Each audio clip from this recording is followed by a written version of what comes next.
Hi, I'm Andy Jones, content editor for Plaid's online education program, Let's Paint. And I'd like to welcome you to our YouTube live stream this Friday. And we are continuing our discussion of color theory and basically just art topics in general. And I am joined in studio today by Stephen White, who will be moderating for us. So good afternoon, Stephen. Good afternoon, Andy. How are you doing this Friday? I am doing very well, and we are going to tackle the topic of round brushstrokes.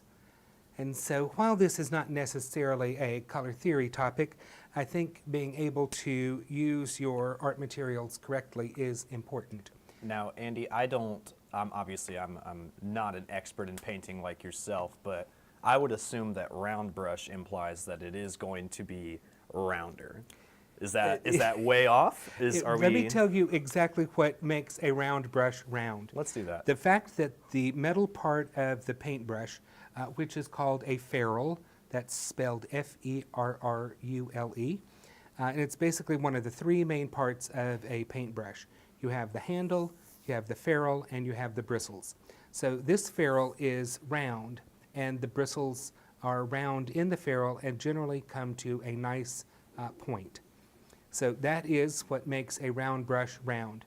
A flat brush is usually crimped at the end of the ferrule, making it flat so that the bristles are in a flat arrangement there. So Awesome. Yes, that is a very good thing to bring up, that a round brush is round. An astute observation. Yes, indeed. The one thing that is, to me, very important, I'm going to ask you to, if we can track down a little bit of masking tape, or some tape over there might Sure. work. But knowing how to use your equipment is always very important. You do a lot of video editing, and so I'm pretty sure that you are familiar with how the software you use, how that works. Yeah, I would say I'm more or less familiar. Yeah, well, I mean, it makes your job easier. So when you know how to use your equipment, Yeah. it does make your job easier.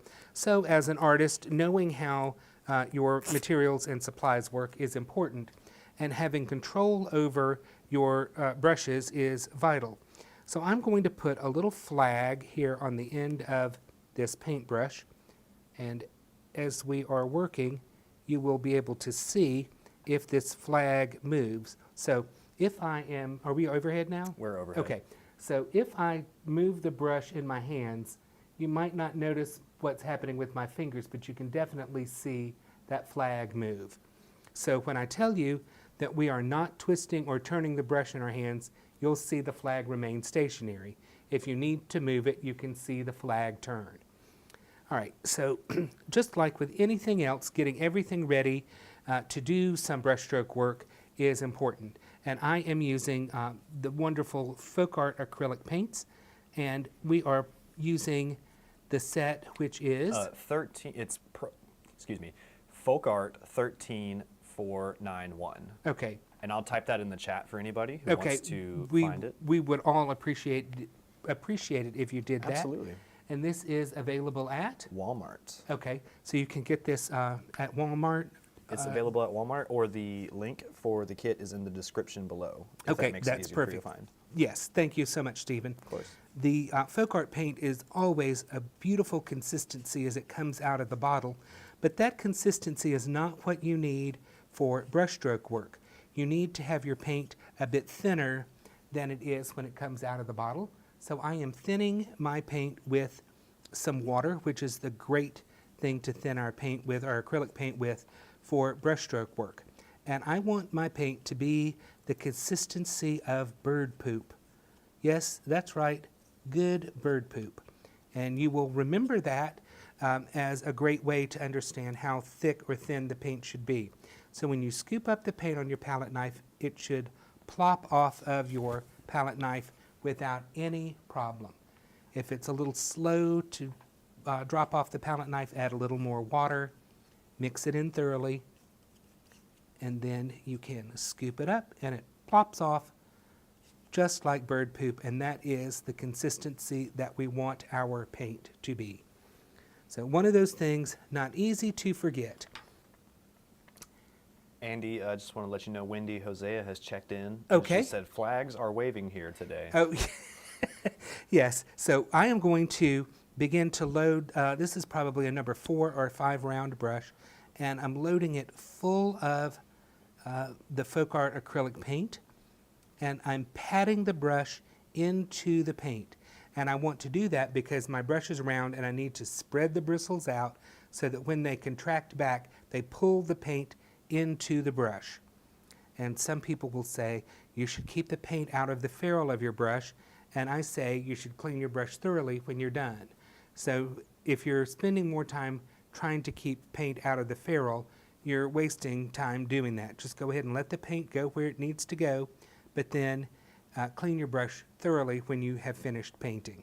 All right, so we are going to make a stroke that is going to look like the top part of an exclamation point.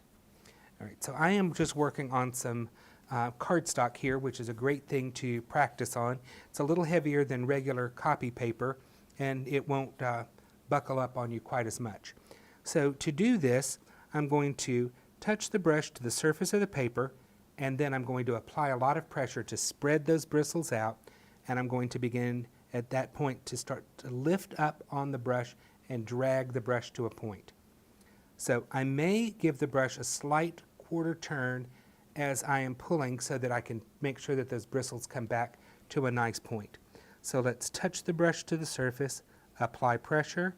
Now I'm lifting and dragging to a point, and I am giving the brush a slight turn, and we come down to a beautiful little fine tail there, and if it was an exclamation point, it would get the little dot underneath it.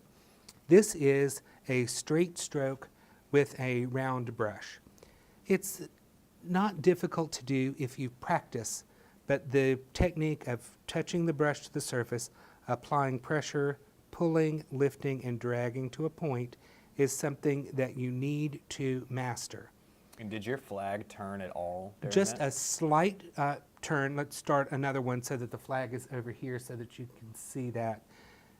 We'll touch the brush to the surface, apply pressure, lift, drag, and I give it a little bit of a turn, probably not even a quarter of a turn, but that does help those bristles move back into place as you are bringing it to a point. So you're just turning as you're lifting that pressure Yes, off. lifting and dragging at the same time. Okay. There's a lot of stuff is happening all at once because you have to do a stroke as one fluid motion. I can't touch the brush to the surface as one step, apply pressure as another step, lift as a third step, and then drag as a fourth step. It's gotta be one thing. It all happens at one time. All right, so we're going to touch the brush to the surface, apply pressure, begin to pull, lift, and drag to a point. So that's how you get this nice shape of a stroke. But let's set this little paper aside. We'll come back to that later maybe. And I'm going to show you how to make a round brush stroke that is what we would call a comma stroke. And it is shaped like a punctuation mark of a comma. I'm holding the brush now, angling it at the corner of my paper, and I'm going to make a stroke that's going to start here and it's going to end here. All right? So it's going to have, I'm going to curve the brush, but what I am not going to do is I am not going to twist or turn the brush in my fingers. I'm going to simply draw the brush in that motion. So we start and we stop there, but we make it much more beautiful by touching the brush to the surface, applying pressure on the brush, lifting and dragging to a point. Okay, so we're going to do that again. My fingers are locked on the brush. I don't have to move my fingers at all. It's like when you're eating with chopsticks and you get them in your hand perfectly. You don't want to have to move them. All right, so we've got our brush loaded. I'm going to touch the brush to the surface, apply pressure, and begin to pull, lift, and drag to a point. Again, touch the brush to the surface, apply pressure, pull, lift, and drag. Okay, not moving the brush in my hand, not twisting, not turning, not doing anything except making the brush follow that shape to give me a comma-like shape. So we've seen the comma stroke, we've seen the exclamation stroke. Mm-hmm. Where is the semicolon stroke? Where is the question mark stroke, Andy? I know that they're all named after punctuation. They're actually They're not, but I could show you. We're not quite done with the common stroke. Oh, we're not. No, There's more. no, I can't wait to get a brush in your hand and show you that this takes a little more work than it looks like, because I've been doing this. I painted this is going to make me sound so old, and you will laugh at me. I painted my first common stroke when I was 11. Okay. So I've been doing this, and you're thinking, you've been doing this as long as they've been making paint.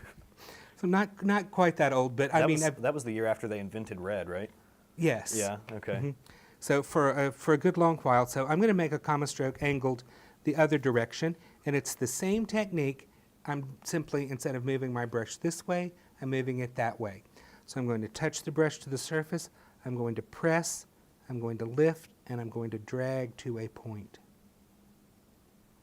Very nicely done. And you could, thank you, and you can do smaller strokes. It's all a matter of how much pressure you apply to your brush, and also the amount of practice that you've done. All right, so let's do an S stroke. So this is not named after punctuation, but Okay. a letter of the alphabet. I'll take it. All right, so what I'm going to do, let me get a fresh piece of paper here so that I can just go all the way across the piece of paper. And I'm going to simply press the brush, lift, drag, and move the brush, and adjust the pressure, heavy pressure, light pressure, heavy pressure, light pressure. All right, so starting out with a light pressure on the brush, I'm going to begin to apply pressure. I'm going to lift up on the brush, less pressure, apply more pressure, lift up, less pressure on the brush.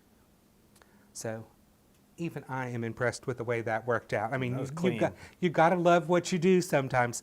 That's But clean. this is all done by the amount of pressure on the brush. So there are lots of different styles of painting, and there are European styles of folk art painting where one of the main strokes is called a thin, thick, thin stroke. So they start out with a thin amount of pressure, add more pressure, and then lift up. And they would do this to create like the leaves of flowers.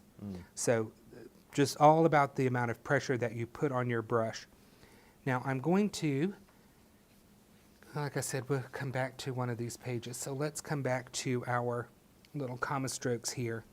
And I'm going to put some pure black on my palette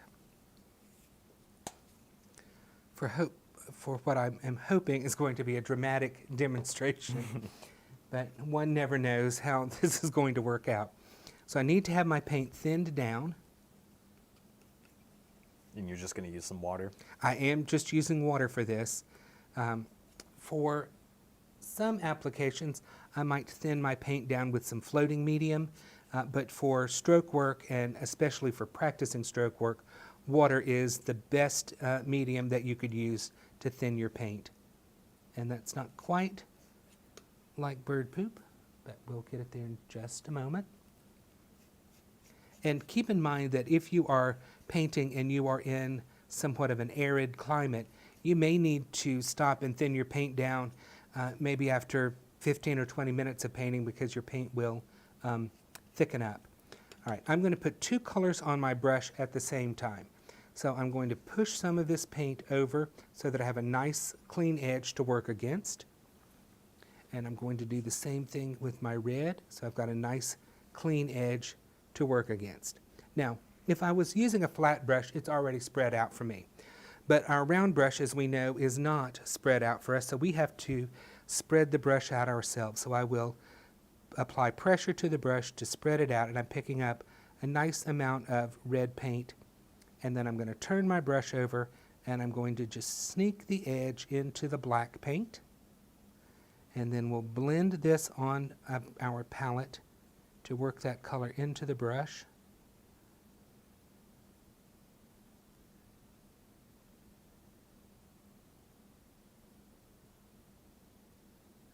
And this is one of those times when you have to, as I like to say, you have to mix a little brains with your paint. You've got to pay attention to what you are doing here on your palette, because this is where most of this hard work happens.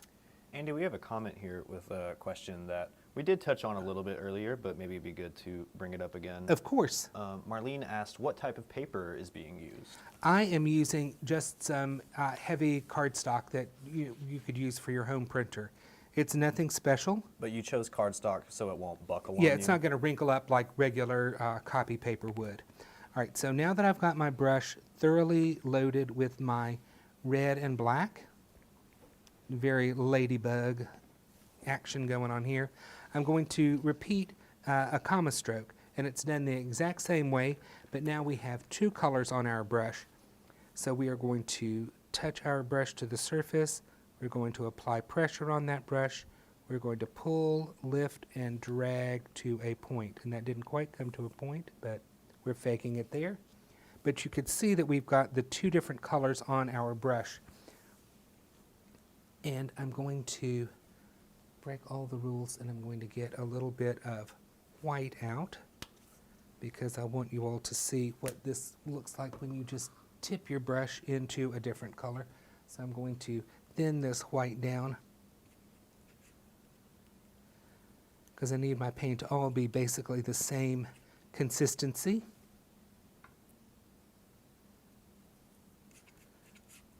And you simply have to, I've got this on a little piece of cardstock under my piece of palette paper there, so it's easier to work on. I'm mixing that up. That's not dripping off fast enough, so we need to thin it down a little more. And what I'm going to try to do is to show you what a tipped stroke looks like. So, still not thin enough. Let's give it one more bit of water. So there's more work that takes place basically getting ready to paint than actually painting. I like to think of this as like somebody who picked up an old guitar and it needs quite a bit of tuning before you can start playing, because playing an out-of-tune guitar is not something anybody wants to be a part of. All right, I'm just going to rinse the paint out of my brush, blot my brush on my shop towel, and I am going to load my brush with the white paint. All right, and then what I'm going to do now is I'm going to, let me move this into view a little bit better. I'm simply going to wipe a little bit of the paint off of the very tip of the brush, and I'm going to replace that by tipping the white into my red. Okay, so let's fold this over, and then we'll do a detailed shot so everybody can see exactly what we've got going on. I've got a brush loaded with white, and then I've just tipped the end in red paint. Okay, once again, we are going to do the same stroke that we've been doing. Touch, apply pressure, lift, and drag. And if I've loaded this brush properly, this red paint should streak through the white. So we're going to touch, apply pressure, pull, and lift and drag to a point so that you get a somewhat variegated stroke. As you can see, that red paint does streak down through the white. So you can see how much more solid the black and red one looks next to it too. Yes. So we're going to load with white, take a little bit of white off the end, and I'm going to load with less red paint this time, and we'll do another stroke just so you could see that there is an easy way to vary this stroke work. So let's bring that up for a close-up look. So you could see same red and white on the brush, you just get a very different looking stroke. And I don't think the red and white is necessarily the prettiest color combination to do that. You could do it with reds and different shades of pinks, or you could do it with pink and some burgundy colors, all different sorts of things that you want to. So anyway, that is the way to deal with this stroke work. And there we go. Okay, so now we'll do another stroke here with our, we'll use our black this time because it should show up well. And we'll just do another one of these S strokes so that you can see exactly how that stroke is put together. And you could do, we'll do a little bit of border work too. Let's get through this S stroke here. So once again, we're going to start with thin pressure on the light pressure on the brush, making a thin stroke. and then we'll apply heavier pressure, lighter pressure, heavy pressure, light pressure, heavy pressure. You have to make sure that your brush is thoroughly full of paint, or you won't be able to make a stroke that's that long. You'll start to run out of paint in between. Let's do some little borders so that you can see how easy it is to trim a project once you have mastered the stroke work. So we're going to do a comma stroke. We'll do another comma stroke, trying to do these about the same size. And if I were really worried about this, I would, of course, measure and mark off the difference in space there. And we can add another comma stroke underneath.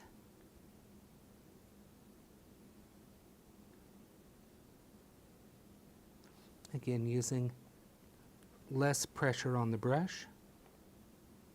And we'll just nestle these in. Do we have any more questions coming in, Stephen? No questions, but we do have some nice comments saying that they appreciate the lesson. Okay. Yeah. And then we could take our brush and come in and put in a little dot or a little dab in between. So you can easily create a border like that. Or you could create a border that alternates. So you would have a comma stroke going this way, and then another comma stroke going that way.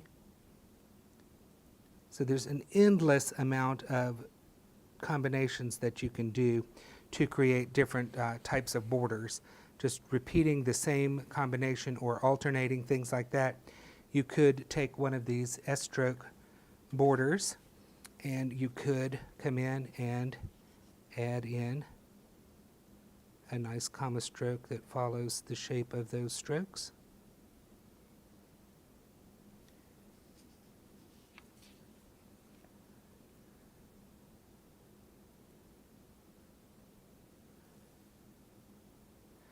And I think when you're practicing, it's more fun to do things like this, where you are doing something different rather than just row after row after row of repetitive strokes.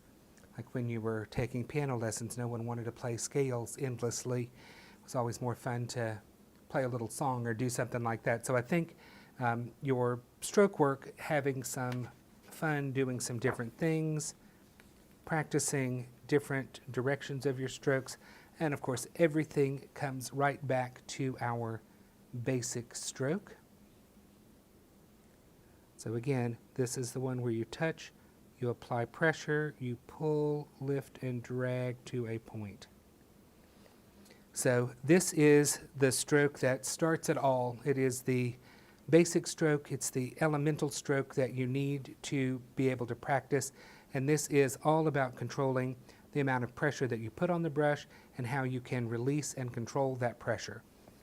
So we will be back next week with information on flat brush strokes. So between now and next week, practice up on your round brush strokes. And if we don't have any other questions, I think we're good. We're good. All right. So we will see you next Friday at noon for another YouTube live lesson on stroke work.